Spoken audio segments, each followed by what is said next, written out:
she said. Sorry, I was muted. That was amazing. Thank you so much for giving. That was powerful. Anybody has any questions before we go in? And maybe Sarah would just give us some recap there. That would be powerful. Thank you so very much again for giving and everyone who has Yeah. actually read and joined as well. Thank you. In fact, Yeah. words are powerful. Words are powerful. Words are life. Our perception about life, like you said.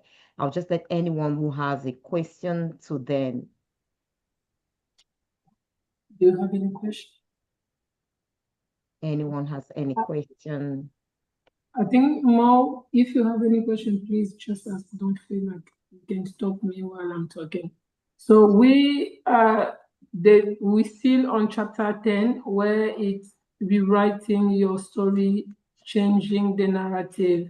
So everyone here were sharing how they used to see a challenges for the space time has come to their life. They couldn't see. I think you have told us we have another book. I forgot the name of the book where you put when someone can see just the challenge in front. It's like they pile the rock, a lot of rock. Oh yeah, yeah. I think it's Mhm. 7 powerful strategies for overcoming life challenges. Yeah. So Yeah, you can't see, you cannot see anywhere. You are seeing your problem like it's here. yeah. And then I have asked some question, and there's some people say they got help from people, from community, from being yourself with people who can help you from prayer, coming to the session so that they can now see the same problem is not really changed, but now they can see that smaller than the way they used to see that before. So they've changed their perception, the way they used to see things. Wow, So, that's amazing. That's really, really amazing. And any final question for me? Not final, we are still going on. And I think it would be great for us to do something interactive. We are rewriting our story. We've come a long way from reading the book, The Power of Perception. We've understood what perception is, the definition of perception, the difference between perception and truth. While our perception creates our reality, our perception is not necessarily the truth, it's the way we see ourselves. Like Forgive was just saying, her friend who said she can never pass an exam. That's how she thought about herself. She saw herself that way. And unfortunately, it became her reality. But that's not truth because if she understood she has the power to learn, gain knowledge and be able to, pass exams, like she said, she knew she could pass any exam and all of that. So I want us, if you don't have any question for me, we're going to do some exercises. Any question for me, anything you need clarification, anything whatsoever. It may not be directly related to this, no problem. But if it will help you to actually improve your life, to become the best version of yourself, please feel free to ask that question. There is no wrong question. There is no silly question. Every question is important, valid, and helpful. I want to contribute. I know I've spoken much, and I want to still continue about the perception. When I came, it was so terrible for me as a new starter in the country, UK. And so I think they called me for I went for home office interview. 4 times I was called, I've been praying and praying, so many discouragements here and there. But do you know that final day, the next day, I'm going to go for the last interview. And I was so afraid. I was so scared. I was depressed. So many things was running through my mind. And the devil, the devil will come with all many, many thoughts in your head. But I thank goodness that early morning I prayed. I called my mom. I called my husband. And I said, let us pray. And I remember the word of God when they said, Esther, when they said she's going to meet the king. And if she perish, let her perish. I have prayed. Then my second plan was I've already arranged my things in case they denied me my so I said, okay, this is the plan B. But God, I am going. If I perish, I perish. I didn't eat that day. I'm not someone that knows how to fast much. Yes, but I fasted that day. And I said, if Esther can go into the presence of God, although I've read that story very well, often in the church, but that very day I took it, I claim it. Then I said, and I saw God as bigger, and I look at my problem as smaller. That very day, I manifest the power this spirit of perception, I took it to myself and I said, God is bigger than this problem. And who are those people in the office? I look at them as small and I look at God and I said, God, and I'm going, because I have gone through those 3 process. I know the difficulty, the people keeping asking questions. But that very morning, I told myself, these people will not even know what to ask me when I go there. When I go there, the Spirit of God will speak to them. They will ask me what God wants them to ask Him. And it was so real. It was real. Me and God that very morning, we spoke, and I spoke to Him, and I said, today I am going, and God, you are the one that will question me there, and everything. As soon as I got to that place, look at the person. The 3 people that was questioning me. This person just came as a very simple. The way he was asking me question, I was just laughing in my eyes. I said, Jesus, so this prayer I prayed is manifesting. I was scared this time I go to the home office too. But that very morning, what I prayed this morning manifested in the person that was questioning. It was just like pampering me. It was pampering me. And they didn't even ask me too much question. Before I say, all right, see you. Thank you very much. The next day I saw they said congratulations. So that is the power. Wow. This is what happened to me. That very morning was the morning that I declared to myself, and I'm going to meet God, and God is the one that will question me. And I look at them like nobody or the smaller, and I look God as bigger. And look at what happened. It was the way I wanted it. It happened that very morning. So you can see, no matter what we have gone through, no matter how the difficulty we have faced or what is in our front, let's clear them out and said, God is bigger than all this problem. Or whatever we believe, we should know that when we say it is, so shall it be. Yeah. Oh, that's powerful. That's powerful. Thank you so very much. That's incredible. In fact, yes, we should be very, very intentional, very deliberate, very careful with the words we speak because our words have so much power. They carry so much power. I always say this, yes, people may be negative, people may be nasty towards you, people may abuse you. We mentioned that last week. If you don't give life to those words, because what is dead is dead, am I right? Anything that's dead is dead and has no power over you, nor over me. A simple example, I'm not sure if I gave that example last week, but I always give this example. If you were to be taken to the cemetery, maybe there was someone that who used to bully you, your boss, a friend, a teacher, that person is now dead and is buried. If you went to that cemetery, you can do anything that you want on top of their grave. You have no fear because they have absolutely no power on this planet Earth anymore. Am I right? You are not afraid. You could say anything. You could tell them you used to do this to me. Now I am alive. I have power. You are not afraid of them. Am I right? Because you know that they are dead. They are physically dead and they have no power. They cannot do anything to you. It's exactly the same thing. When words that are deadly, when words that are dead are spoken over your life or over my life, they are dead. But what happens is you who still has life. When you bring life to that word, when you start thinking about it, the thoughts are like the roots, then you are nourishing and feeding it. And like we said, the words that you speak will bring forth the kind. If that word was an abusive, destructive word, because we are feeding it now, we are nurturing it now, unfortunately, it will grow and it will produce after its kind. We start thinking we are not good enough, we are terrible, because we have nurtured the deadly words spoken over us. If you ignore it, it has no power. You begin to speak life into your own life. Yes, I might have been divorced. Yes, I might have gone through a terrible situation. I am worthy. I am incredibly beautiful. I'm powerful. I'm intelligent. I am wise. My best days are still ahead of me. Yes, I am aware I'm not all that I'm called to be yet. I know that my journey has not arrived yet. I know I still have a long way to go. But guess what? I believe that I'm destined for greatness. I believe that I will achieve my greatest heart's desire. If I can see it, like we said, the power of vision in my mind, then I can achieve it. I will not be focused on the things I see, like we said when we are reading. Everything we see is subject to change. Change is the only thing in life that is constant. Change happens all the time. So your situation is not ended yet. Your situation is going to change, and I believe for the better. If you align your mindset with God's purpose and plans for your life, because His plans for us are always plans of good, a future full of hope and prosperity. He wants to prosper us, He wants to make us succeed. Think about a manufacturer that will manufacture a product and want it to fail. I've got this iPhone in my hand. Think about that. Which manufacturer will ever build something and then don't give it or equip it with what it needs to succeed in the area that it created it to succeed? It's the same for me and you. So do you think that we will fail? Do you think that they've created you to fail? God has created you to fail? Absolutely no.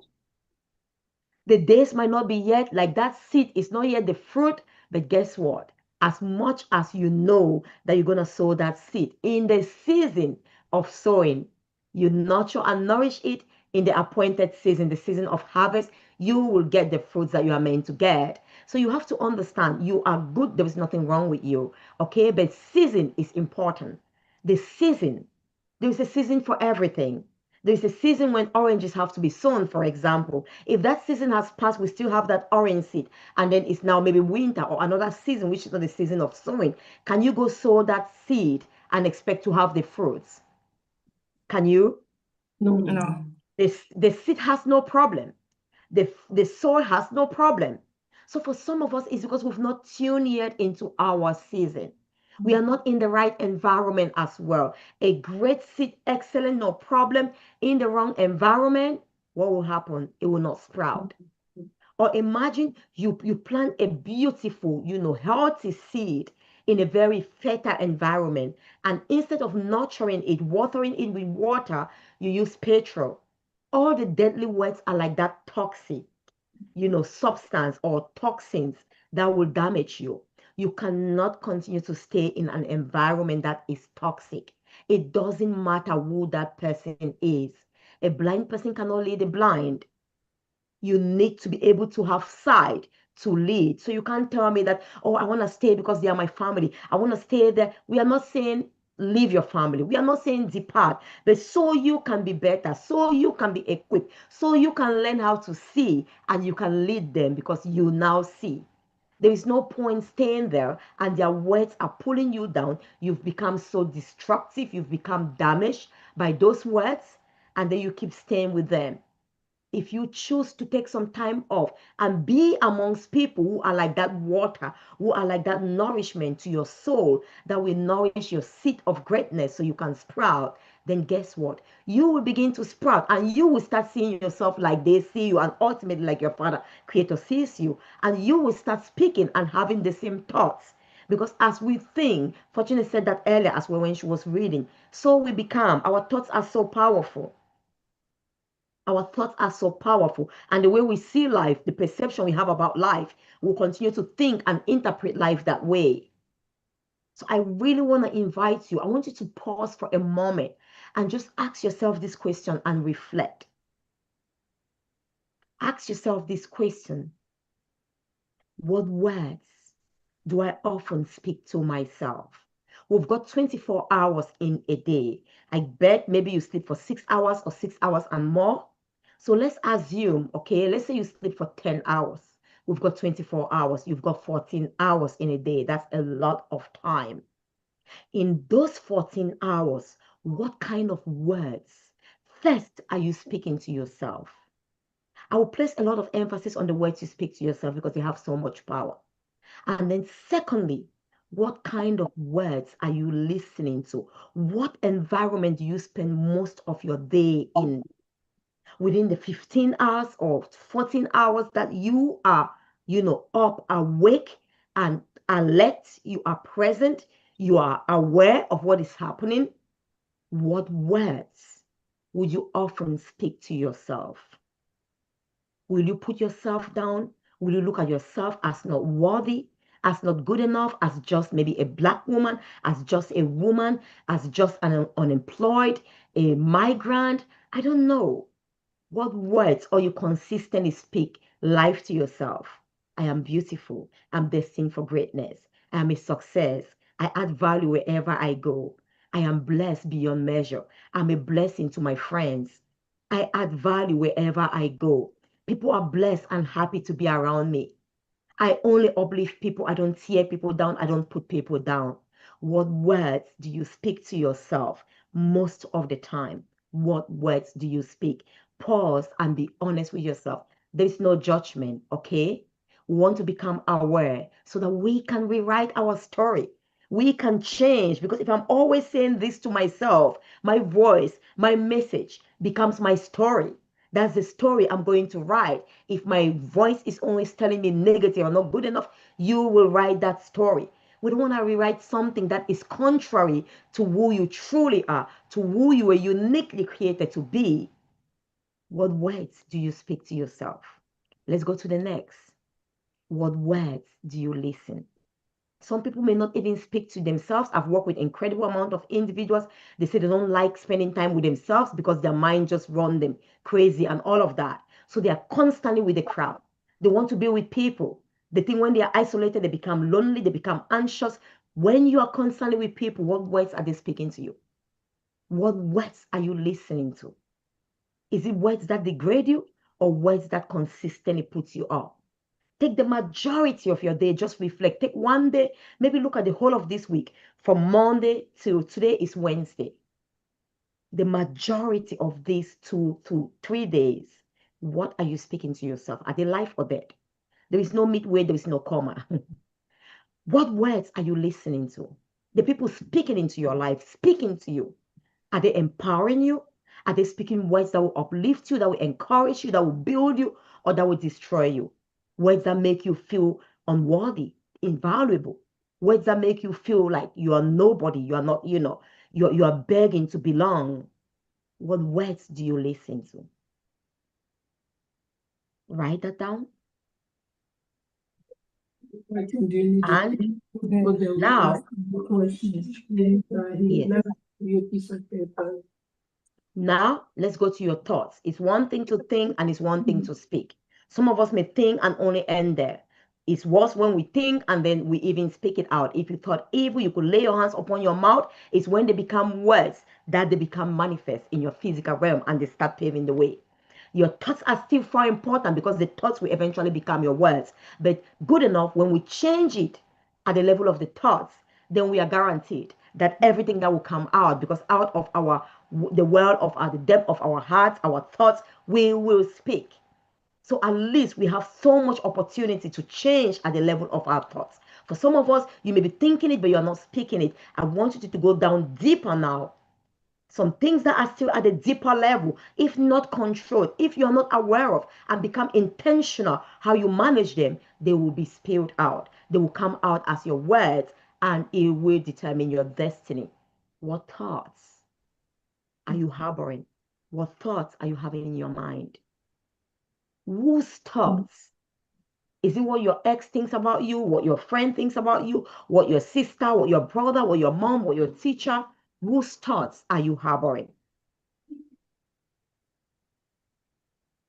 Why are you alone? What thoughts?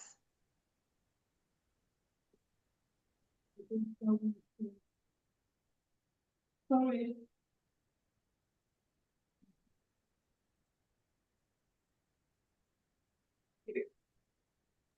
Perfect. Okay. So just think about the thoughts as well. So while we are going to change the words, the environment, it says sometimes, show me the 5 people you surround yourself with. Go also think about the people you spend a lot of your time with. They might not be speaking, but how are they like? Are they moody or are they uplifting? They might not be speaking negative words. Think about those people. Because if you show me the kind of people you spend your time with, it says, show me the 5 people you associate with more. The most, I will show you who you are. It's not difficult to tell who you become. So we've talked about the words you speak most of the time within the whole of your day, this week, maybe the whole of this month. Today is the 22nd of July. What kind of words do you often speak to yourself? What words do you listen to? Who is speaking into your life? What words are they speaking? Go now to the level of your thoughts. What thoughts are you harboring? What are you thinking quite often? Whose thoughts are they? Are they edifying? Are they uplifting? Are they empowering? Let's pause and we think about that. And maybe Sarah, we can put in group. Once they've wrote it, we can discuss this and then we come back. So people may have that opportunity. We can put in 2 groups of 2. The good thing they are here, so they will go to the room, so we don't need just to put them on the group, or because they are still here. Instead of sharing, they can go. Some of them could go here in the office, and some could be. Or 3 of you could go, since I'll stay here with Mawa and Mama Bernadette, so I can be with them in the French. Maybe I'll put us 3 in the group. So and then you three, you can go there, you can take the laptop, but we discuss about the question. Unmute yourself, doctor. So remember, what you speak to yourself, what you listen to, the thoughts you harbor will start, and the people you surround yourself. And then we're going to come back. We want to rewrite our story. You know, you can start rewriting your story. You can start seeing yourself differently. You can start thinking differently. Let's go. Let's go to the groups, and then we're going to come back. Three of you can go to the group.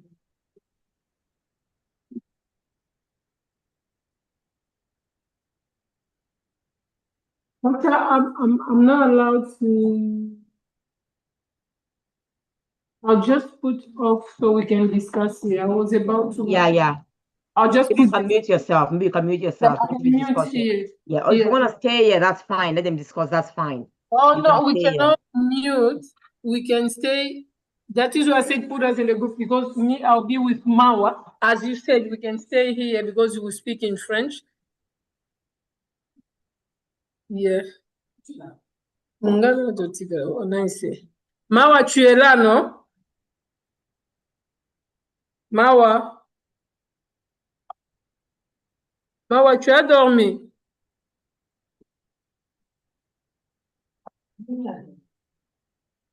Your live. Let me just put in the group. You know what? Let me make you the co-host so you can do that. Yeah.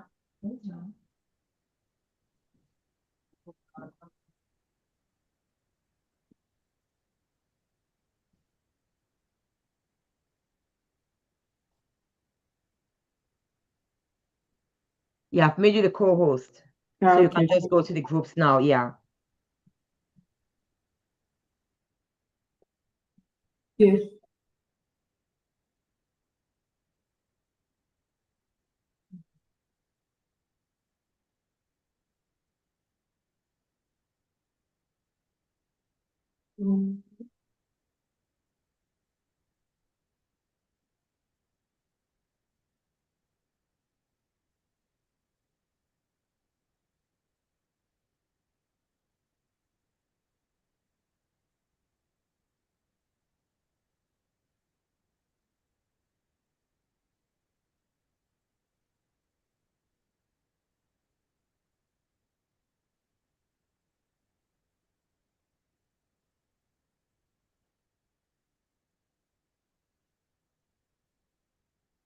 Mawa, faut accepter, on change de